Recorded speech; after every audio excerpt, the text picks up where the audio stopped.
Karena apa? Orang itu bisa berbuat baik tidak cukup dengan lesan, tidak cukup dengan kata-kata, tapi banyak orang berubah menjadi baik karena perilaku kita baik.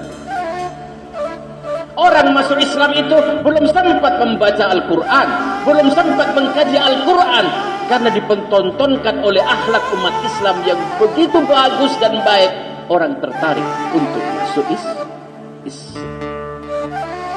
Tanya ibu bapak, saudara-saudara yang hadir di sini, ini semua adalah brand ambassador Islam, iklan-iklan Islam. Jadilah Islam yang baik. Jadilah kita orang Islam yang ramah, bukan Islam yang marah. Jadilah kita orang Islam yang mendidik, jangan menjadi orang Islam yang menghardik. Jadilah kita orang Islam yang merangkul, jangan menjadi orang Islam yang memukul. Assalamualaikum warahmatullahi wabarakatuh.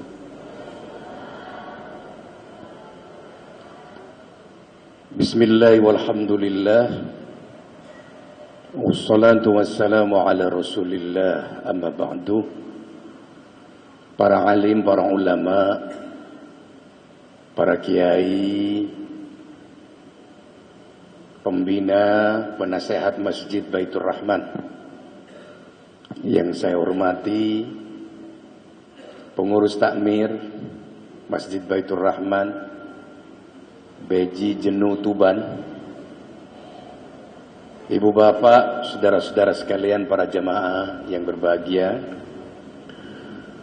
Khusus pidato saya pagi ini, saya akan menggunakan metode ikan sepat, ikan gabus, lebih cepat, lebih bagus. Saya menghindari ikan kakap, ikan lele, banyak cakap bertele-tele. Sedikit semoga manfaat. Hari ini banyak kenikmatan terkumpul di Masjid Baitur Rahman ini. Pertama, nikmat yang pertama, yang hadir ini alhamdulillah diberi sehat lahir batin. Mudah-mudahan sehat terus, panjang umur, barokah rezeki. Sehat itu penting, ya Bu. Sebab kalau organ tubuh kita ini semuanya terganggu, jantung kita terganggu, paru-paru kita terganggu, liver, ginjal kita terganggu, pernafasan kita terganggu, badan kita juga rusak. Kata dokter, biaya kesehatannya 1 bulan saja itu 5 miliar. Kalau 1 tahun berapa miliar? 60 miliar. Kalau 60 tahun 3,6 triliun hanya untuk kesehatan. Oleh karena itu kita diberi sehat, bisa hadir ke masjid, ya, sambil ngaji, masya Allah. Ini nikmat Allah yang harus kita syukuri, ya Bu ya. Yang kedua, kita diberi nikmat oleh Allah, yakni nikmat hidup. Belum mati, ya, masih dikasih hidup. Hidup di dunia ini penting juga. Meskipun di dalam Al-Quran ada yang mengatakan bahwa dunia ini la'ibun wa lahwun, sekedar senda gurau. Ada dalam Al-Quran dikatakan bahwa wal akhiratu khairu wa abqa, akhirat itu lebih baik daripada dunia. Tapi bukan dunia ini tidak baik, dunia tetap baik, hanya akhirat lebih baik daripada dunia. Makanya tadi pengurus takmir tadi ada 2 tokoh kita, ada 2 ulama kita, panutan kita dalam waktu yang singkat dipanggil oleh Allah Subhanahu wa ta'ala. Bagi orang yang beriman, al-maut tuhfatul mu'min. Kematian itu hadiah dari Allah kepada orang yang mukmin. Al-maut, kata Nabi, tamamun ni'mah. Kematian itu adalah kenikmatan yang sempurna. Ya. Jadi alam barzah itu jauh lebih baik daripada dunia. Sebenarnya tempat kita ini, Pak, Ibu, tempat kita ini bukan di dunia. Tempat kita yang sebenarnya itu adalah akhirat. Dunia ini kita cuma transit saja. Makanya hidup di dunia ini sebentar. Ya. Tapi di alam barzah panjang hidup kita. Bisa ratusan tahun. Bisa jutaan tahun. Dunia ini paling 60, 70, 80 sudah maksimal. Makanya dunia ini cuma tempat transit kita supaya kita bisa berprestasi di hadapan Allah Subhanahu wa ta'ala. Terus ini pengajian? Terus ya? Kuat 2 jam. Saya tidak kuat. Ibu-ibu ini kalau di bawah ditanya, kuat 2 jam, kuat. Yang di atas tidak kuat. Ya. Saya tidak mau ngaji sekarang ini. Saya pengen ngasih muhasabah saja. Tahun 2022 ini mau akhir. Sebentar lagi masuk Desember. Di tahun 2022 ini, Pak, kalau boleh saya mengatakan tahun yang penuh dengan kehebohan. Tahun heboh. Kenapa saya katakan tahun heboh? Karena di tahun 22 ini banyak terjadi kasus-kasus besar yang dilakukan oleh orang-orang besar, terkait juga dengan orang-orang besar dan melibatkan banyak orang dalam jumlah besar. Mungkin ibu bapak sudah tahu ada kasus Sambo. Dengar? Tahu kasus Sambo? Masya Allah. Belum selesai itu semua, ada kasus suap Hakim Agung.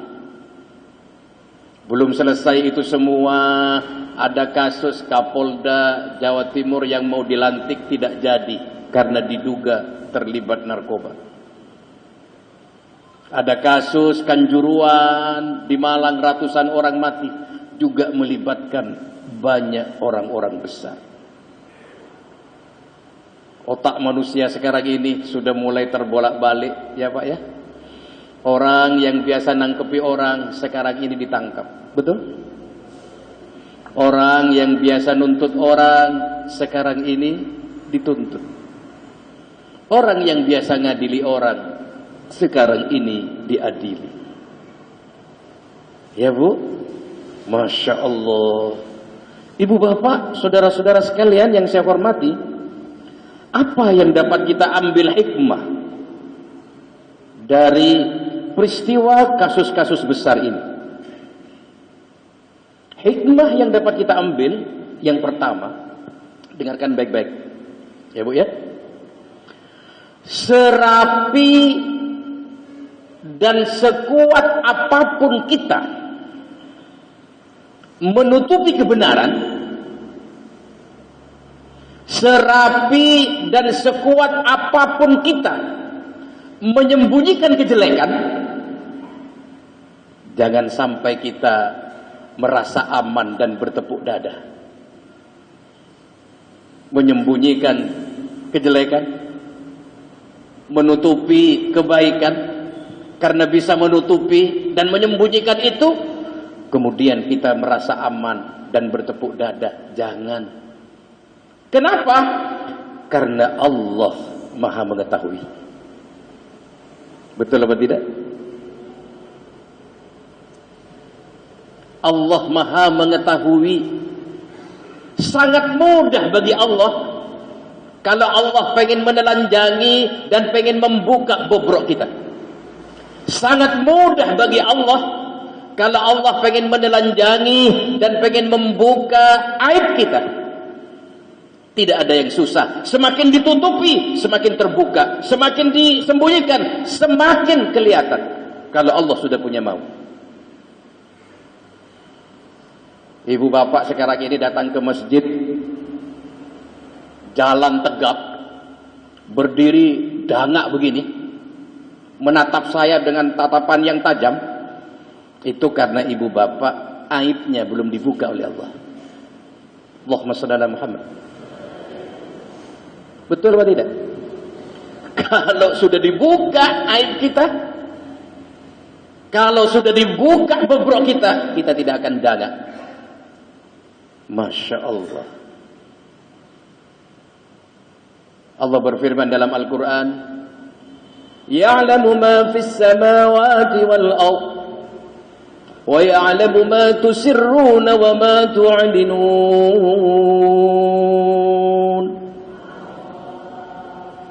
Allah itu mengetahui apa yang ada di langit dan apa yang ada di bumi.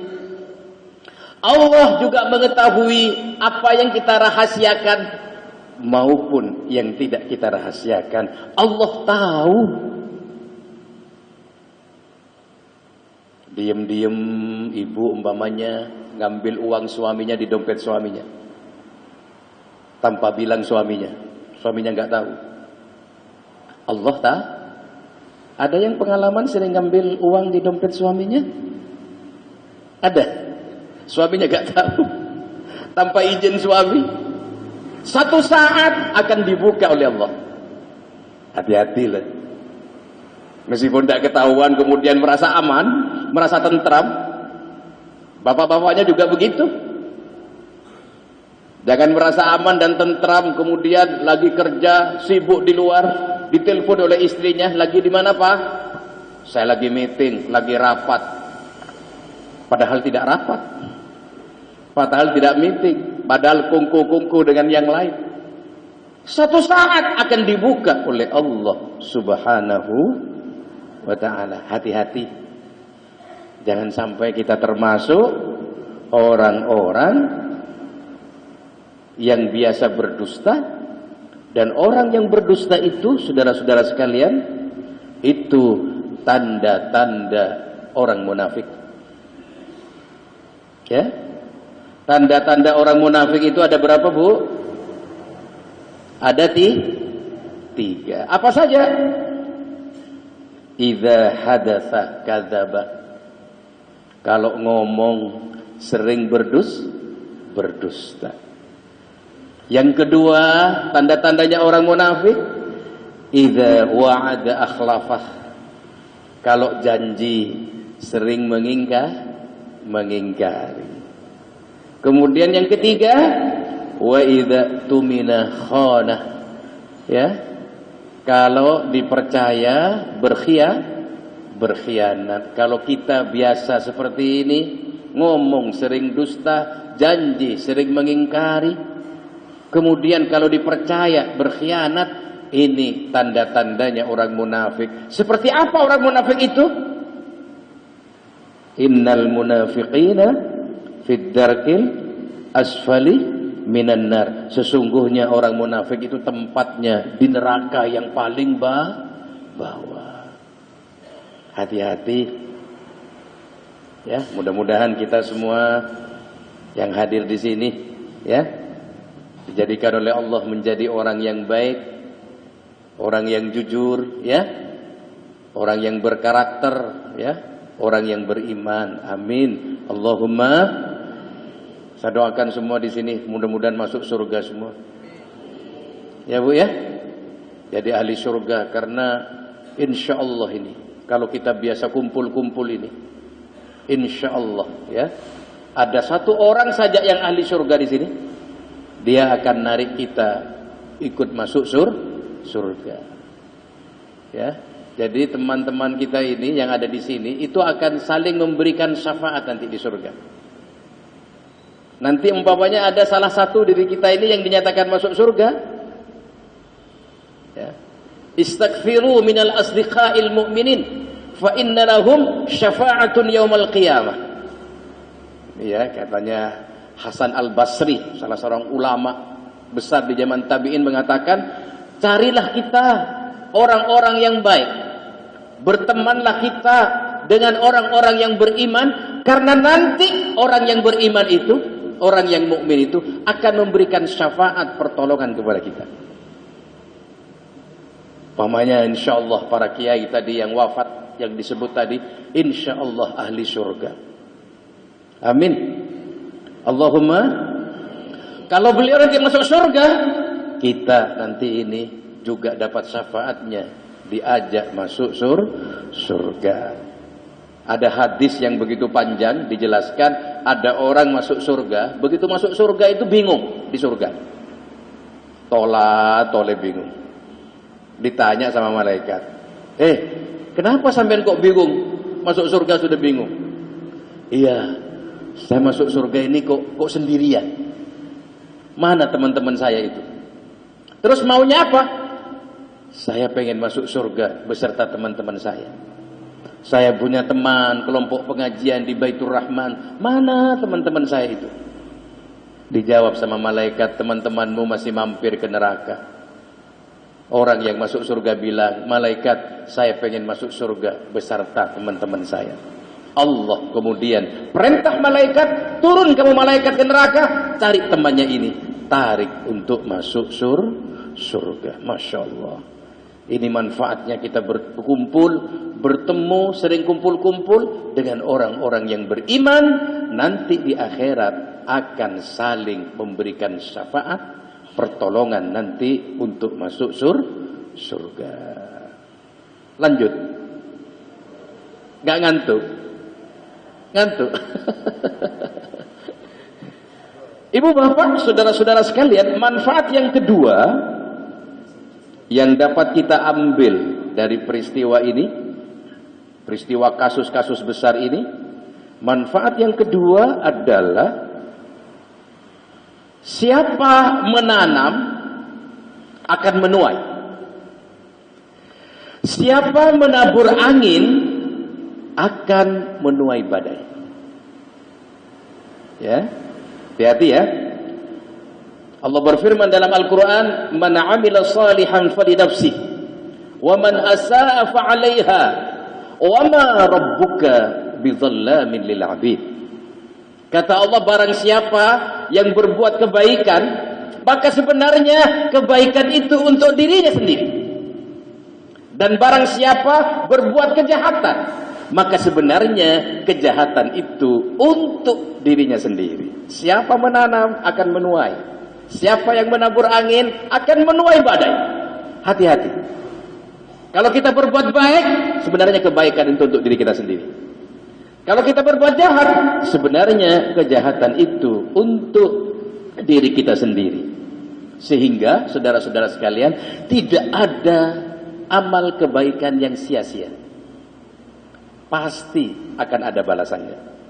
Dan tidak ada amal kejahatan yang tidak terbalaskan. Meskipun orang sedunia tidak tahu bahwa kita berbuat jahat, tetap akan terbalas. Tidak ada amal kebaikan yang sia-sia. Meskipun orang di sekitar kita tidak tahu bahwa kita berbuat baik, tapi tidak ada yang sia-sia. Oleh karena itu, ibu bapak, kalau pengen berbuat baik supaya tidak sia-sia, jangan minta balasan kepada orang yang dibaiki oleh kita. Kalau kita butuh balasan kepada orang yang kita baiki, sakit hati kita. Betul? Apalagi kita membaiki orang yang tidak pernah tahu terima kasih. Sakit tidak sakit hati? Kalau kita berbuat baik sama orang, tidak usah minta balasan dari orang itu. Tidak usah. Biar Allah yang membalas kita. Ya, kita berbuat baik, ya sudah kita bantu berbuat baik orang. Tidak perlu, orang itu dikasih ini, saya bantu, kok tidak tahu terima kasih. Sakit hati kita. Karena zat yang bisa membalas itu hanya Allah. Insya Allah akan dibalas oleh Allah. Jangan meminta-minta kebaikan daripada orang lain. Biarkan aja kita niat baik. Masalah orang itu membalas, tidak usah diurus. Allah yang akan memberikan kebaikan dari berbagai macam pintu mana saja. Ya Bu ya?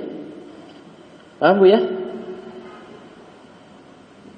Yang penting berbuat baik. Tidak usah nunggu orang lain berbuat baik.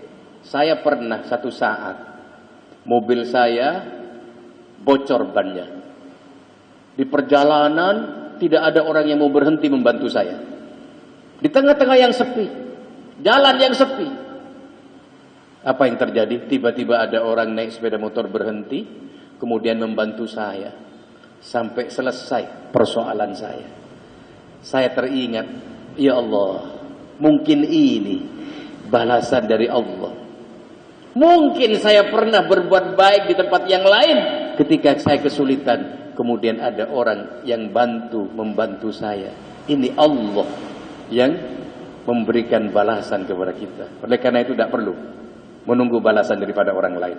Cukup tugas kita berbuat baik. Ibu bapak, saudara-saudara sekalian yang saya hormati, Allah berfirman di dalam surat Ar-Rahman, hal jazaa'ul ihsan illal tidak ada balasan kebaikan kecuali juga dengan kebaikan. Berbuat baiklah semua. Di dalam surat yang lain, di dalam surat An-Nisa juga dijelaskan, may ya'mal su'an yujza bihi wa la yajid lahu min dunillahi waliyyan wala nasira. Barang siapa yang mengerjakan kejahatan, niscaya akan diberi pembalasan dengan kejahatan itu, dan ia tidak mendapat pelindung dan tidak pula penolong baginya selain dari Allah Subhanahu wa taala. Ingat ini. Ini Al-Qur'an. Orang berbuat baik akan dibalas dengan kebaikan. Orang berbuat jahat juga akan dibalas dengan kejahatan. Ibu bapak, saudara-saudara sekalian, tugas kita hidup di dunia ini cuma satu. Jadi orang baik. Oke? Kita ngaji di tempat ini, datang setiap Jumat ke tempat ini, tujuannya cuma satu. Untuk jadi orang baik. Dalam posisi apapun, tugas kita cuma satu. Jadi orang baik. Jadi pemimpin, jadilah pemimpin yang baik. Meskipun rakyatnya masih belum baik, tugas pemimpin cuma satu. Jadilah pemimpin yang baik. Jangan karena rakyatnya tidak baik, pemimpinnya ikut tidak baik. Tugasnya pemimpin cuma jadi pemimpin yang baik. Kita jadi rakyat, tugasnya cuma satu. Jadilah rakyat yang baik. Meskipun kita punya pemimpin tidak baik, tetap kita menjadi rakyat yang baik. Jadi suami, jadilah suami yang baik meskipun punya istri tidak baik. Suami jangan ikut tidak baik, tetap jadi orang baik. Jadi istri, jadilah istri yang baik meskipun punya suami belum baik. Tetap ibu jangan ikut-ikut tidak baik. Tetap jadi istri yang baik. Jangan saling balas dendam. Suami selingkuh, ikut selingkuh. Ini kiamat ini. Didoakan aja, ibu tetap jadi orang baik. Jangan balas dendam, bahaya. Karena apa? Orang itu bisa berbuat baik tidak cukup dengan lesan, tidak cukup dengan kata-kata, tapi banyak orang berubah menjadi baik karena perilaku kita baik. Orang masuk Islam itu belum sempat membaca Al-Quran, belum sempat mengkaji Al-Quran, karena dipertontonkan oleh akhlak umat Islam yang begitu bagus dan baik, orang tertarik untuk masuk Islam. Hanya ibu bapak, saudara-saudara yang hadir di sini, ini semua adalah brand ambassador Islam, iklan-iklan Islam. Jadilah Islam yang baik. Jadilah kita orang Islam yang ramah, bukan Islam yang marah. Jadilah kita orang Islam yang mendidik, jangan menjadi orang Islam yang menghardik. Jadilah kita orang Islam yang merangkul, jangan menjadi orang Islam yang memukul. Karena cuma perbuatan baik akan mempengaruhi orang ikut berbuat baik. Ya bu ya, berbuat baik sama suaminya ya. Meskipun suaminya tidak baik, tetap baik. Bapak juga gitu ya. Jadilah suami yang baik ya. Meskipun istrinya belum baik, jadilah suami yang baik. Jangan kemudian suami tidak baik, kemudian ibu ikut tidak baik. Ini ada penelitian ini di Indonesia, ada penelitian, ternyata hasil penelitian itu suami itu lebih dulu cepat mati daripada istri. Apa buktinya bahwa suami itu lebih dulu cepat mati? Buktinya janda itu jauh lebih banyak daripada duda. Ini membuktikan suami lebih dulu cepat mati. Di Jawa Barat perbandingan janda dengan duda itu 1:8. Satu duda, jandanya 8. Di Jawa Timur perbandingannya 1:3. 3 janda, 1 duda. Berdasarkan fakta ini, berarti suami itu lebih dulu cepat mati daripada istrinya. Kemudian diteliti lagi, kenapa suami itu lebih dulu cepat mati? Ternyata jawabannya 2. Hasil penelitian ini. Jawaban yang pertama, ternyata istri memang faktanya itu jauh lebih kuat dari laki-laki. Laki-laki ini cuma gaya tok. Badannya besar, hebat, kuat. Tapi faktanya tidak pernah menang sama perempuan. Betul atau tidak? Ibu-ibu tidak perlu pakai obat kuat. Aduh, laki-laki. Ya bu ya. Faktanya ibu-ibu itu jauh lebih kuat dari bapak-bapak. Yang kedua, fakta bahwa bapak-bapak ini ibu-ibu lebih kuat. Ibu-ibu ini kalau ditinggal mati oleh suaminya, itu kuat. Mendidik anak kuat. Menghidupi anaknya, ibu-ibu ini mampu. Bahkan ibu-ibu ini kuat jadi janda sampai mati. Betul? Coba kalau bapak-bapak ditinggal mati oleh istrinya. 3 bulan saja, saya pengen tahu. Kenapa kok bapak tidak kuat? Bapak-bapak ini tidak mandiri. Terlalu manja. Sekarang ini gaya tok semua di bapak-bapak ini. Karena istrinya masih hidup. Coba kalau istrinya mati, langsung goblok mendadak. Tidak mandiri. Selalu bergantung kepada istrinya. Tapi kalau istri, tidak. Kadang-kadang istrinya baru meninggal, belum dikubur istrinya. Itu mata ini tidak sama. Yang sebelah kanan mengeluarkan air mata, sebelah kiri ngelirik orang yang takziah. Mungkin ada yang cocok atau tidak. Betul ya? Itu bapak-bapak. Tidak mandiri bapak-bapak. Ini menunjukkan bahwa hasil penelitian ibu-ibu istri itu jauh lebih kuat daripada suami. Sehingga ibu tahan banting. Sehingga banyak yang panjang umur. Bapak banyak mati duluan. Lah yang kedua ini yang gak enak. Kenapa bapak-bapak itu lebih dulu cepat mati? Itu penelitian yang kedua hasilnya karena banyak bapak-bapak yang sering disentai oleh istrinya.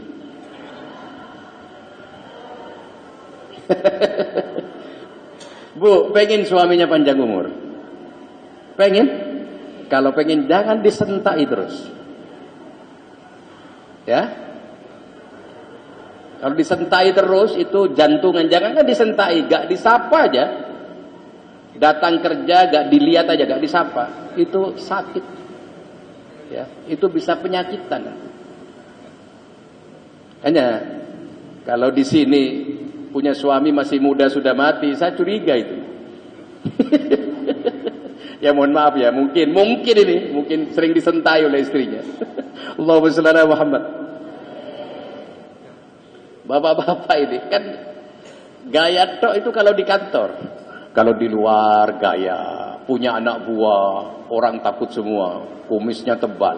Coba kalau pulang ke rumah, disentai sama istrinya, langsung kumisnya copot. Gemeter.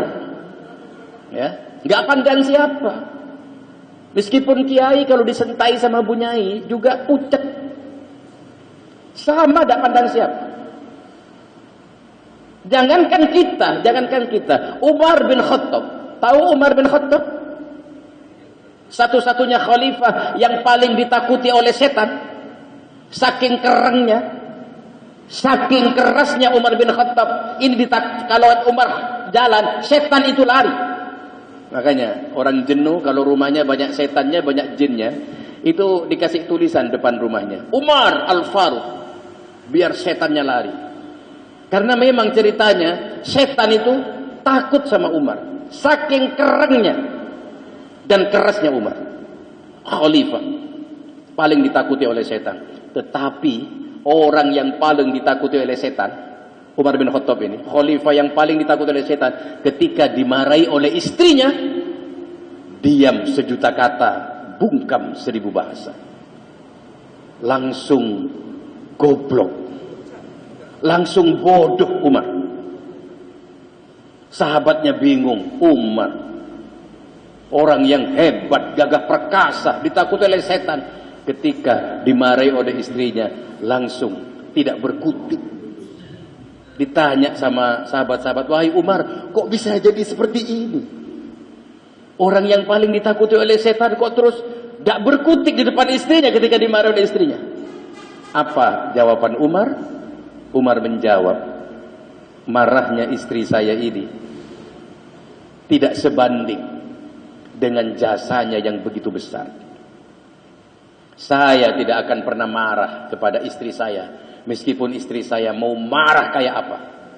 Karena istri saya itu jasanya terlalu besar kepada keluarga. Mengandung itu berat. Melahirkan anak itu berat. Mendidik anak itu berat. Menyiapkan segala kebutuhan keluarga di rumah tidak ringan, itu berat. Kelihatannya nganggur ibu-ibu, tidak punya kerja, tapi kesibukannya berat. Pekerjaannya ibu-ibu dibandingkan dengan bapak-bapak, gak ada apa-apanya bapak-bapak. Kelihatannya nganggur, tapi sebenarnya itu tidak nganggur, sibuknya luar biasa. 24 jam penuh ibu ini bekerja. Betul apa tidak, Pak? Itu Umar alasannya kenapa tidak memarahi istrinya, meskipun dimarahi dia. Makanya mudah-mudahan dengan adanya pengajian ini ada manfaatnya. Bapak-bapak ini nanti semuanya niru Umar bin Khattab. Betul ya Bu ya? Nanti sepulang pengajian dites. Pulang pengajian sentai semua suaminya. Dicoba apa niru Umar bin Khattab atau tidak. Kalau diem itu berarti sudah pengajiannya manfaat gitu ya. Sudah niru Umar bin Khattab. Masya Allah, luar biasa. Ibu bapak, saudara-saudara sekalian yang saya hormati, ternyata tugas kita cuma satu hidup di dunia ini, jadi orang baik. Siapa orang baik itu? Orang baik itu adalah man ahsana man asa'ahu. Orang yang bisa berbuat baik kepada orang yang jahat kepada kita. Nabi itu Pak, Bu, Nabi itu orang bisa berbuat baik kepada orang baik dan bisa berbuat baik kepada orang yang tidak baik. Kalau ibu bapak, saudara-saudara sekalian bisa berbuat baik kepada orang baik, itu bagus. Tapi kalau kita bisa berbuat baik kepada orang yang tidak baik, itu istimewa di hadapan Allah Subhanahu wa ta'ala. Pengen masuk surga semua? Pengen masuk surga tanpa antri? Masuk langsung jalur pintu VIP, dikawal oleh malaikat, kemudian diperiksa, tidak diperiksa panjang-panjang, diajak guyon tok sama malaikat, kemudian dijamin masuk surga dengan rahmat Allah. Pengen semua? Ini penting ini. Saya tidak dapat membayangkan jumlah penduduk bumi sekarang ini, jumlahnya lebih dari 7 miliar penduduk dunia. Sudah 7 miliar lebih. Padahal idealnya dunia itu hanya ideal ditempati oleh 4 miliar manusia. Sekarang sudah 7 miliar. Dunia sudah overload, keberatan, terlalu berat. Terlalu banyak manusia. Saya tidak dapat bayangkan kalau 7 miliar ini antri masuk surga. Diperiksa di yaumul hisab, yang baik masuk surga, yang tidak baik masuk neraka. Pemeriksaan antri 7 miliar orang, itu panjangnya seperti apa? Apalagi yang wafat dihidupkan semua, mulai zamannya Nabi Adam. Ini berapa jumlah manusia? Lihat di tengah-tengah ini ada kelompok orang yang tidak antri, dikawal langsung masuk pintu yaumul hisab, diperiksa sebentar langsung masuk surga. Ada 3 kelompok ini. Pengen tahu semua? Pengen jadi seperti ini? Kata Nabi, dengarkan baik-baik. Salatun man kunna fihi hasabahullah hisaban yasira wa adkhalahul jannata birahmatih. Ada 3 kelompok yang nantinya hisabnya dipercepat, kemudian dijamin masuk surga dengan rahmat Allah. Siapa 3 kelompok itu? Pertama, tu'ti man haramaka, orang yang mau memberi kepada orang yang medit, orang yang tidak tahu terima kasih. Kita mau bersedekah, berat apa tidak ini? Berat ya, tapi ini disukai oleh Allah. Kalau kita bersedekah kepada orang yang dermawan itu kan ya baik, tapi kan biasa. Tapi kalau bersedekah kepada orang yang medit, tidak tahu terima kasih, kita sedekahi. Ini istimewa. Makanya kalau di rumah nanti tetangga-tetangganya ibu-ibu ada orang medit, pelit, kikir, itu jangan dimusuhi, disyukuri. Ah, ini tiket gratis masuk surga. Allahumma shalli ala Muhammad.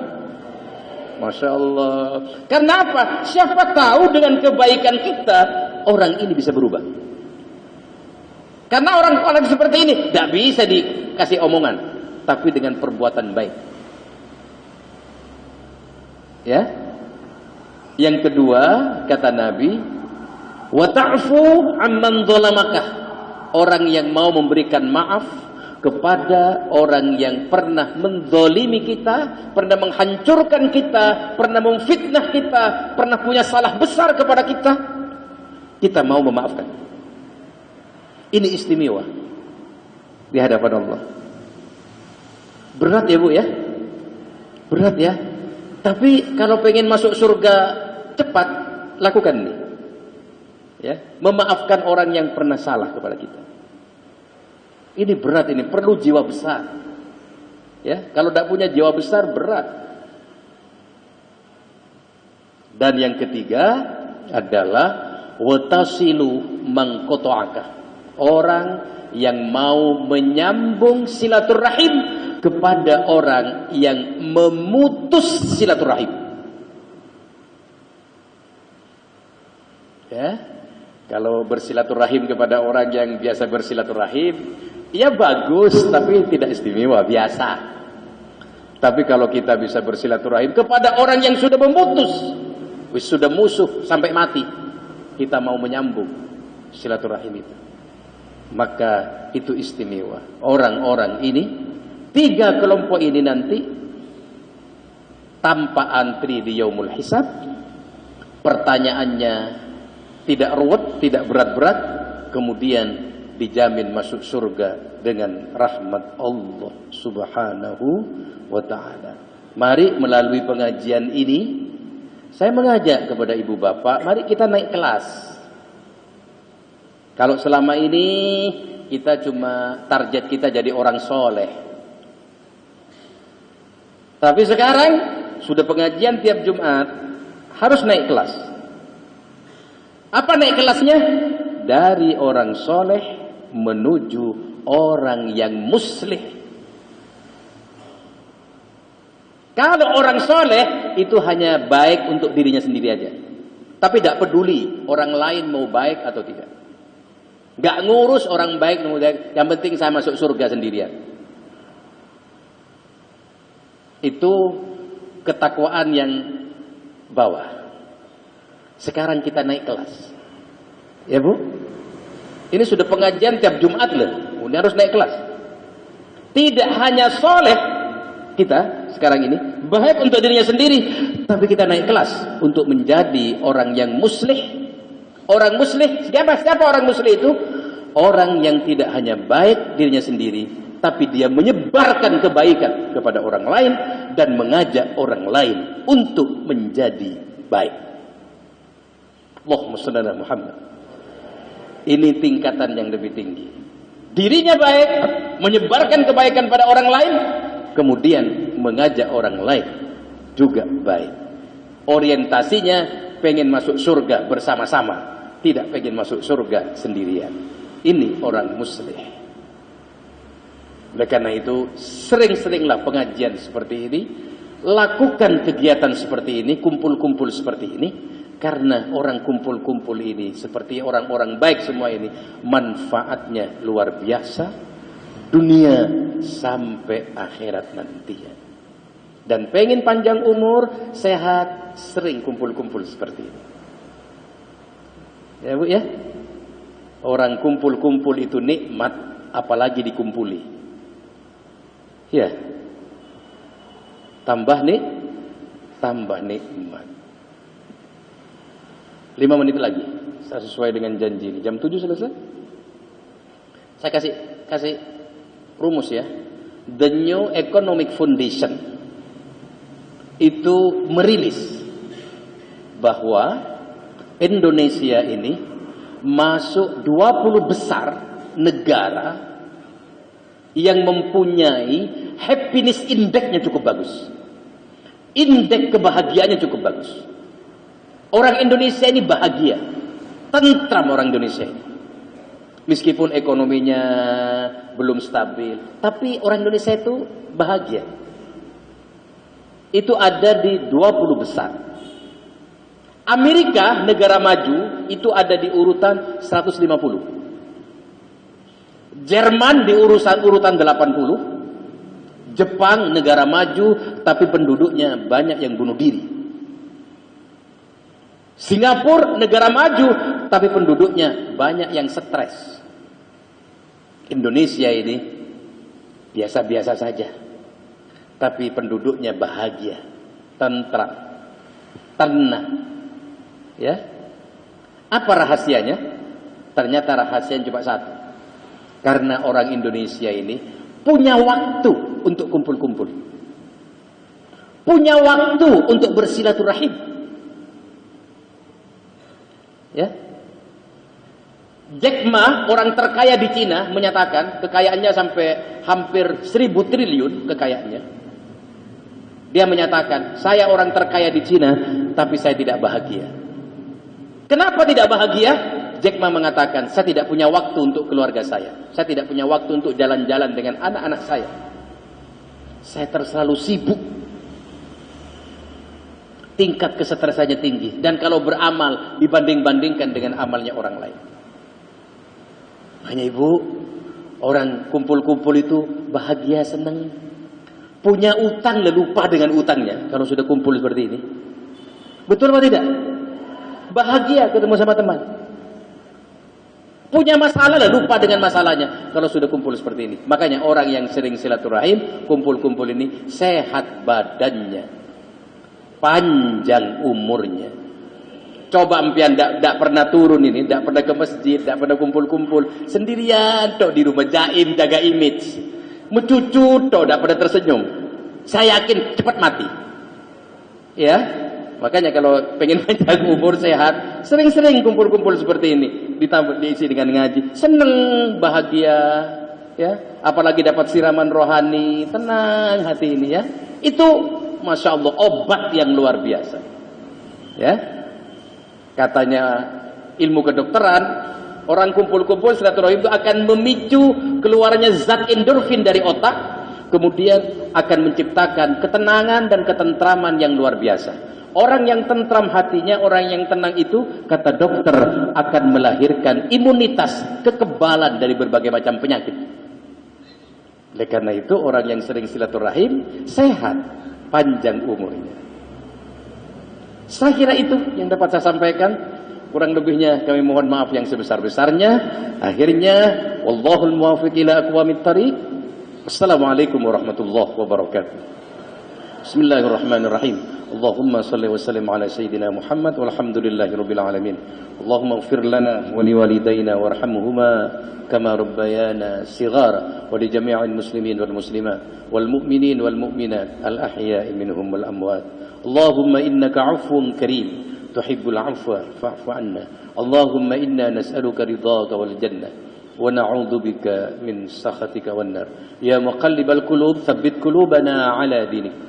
اللهم اختم لنا بالخير اللهم اختم لنا بالإيمان اللهم اختم لنا بالإسلام اللهم اختم لنا بالإحسان اللهم اختم لنا بحسن الخاتمة ربنا آتنا في الدنيا حسنة وفي الآخرة حسنة وقنا عذاب النار والحمد لله رب العالمين.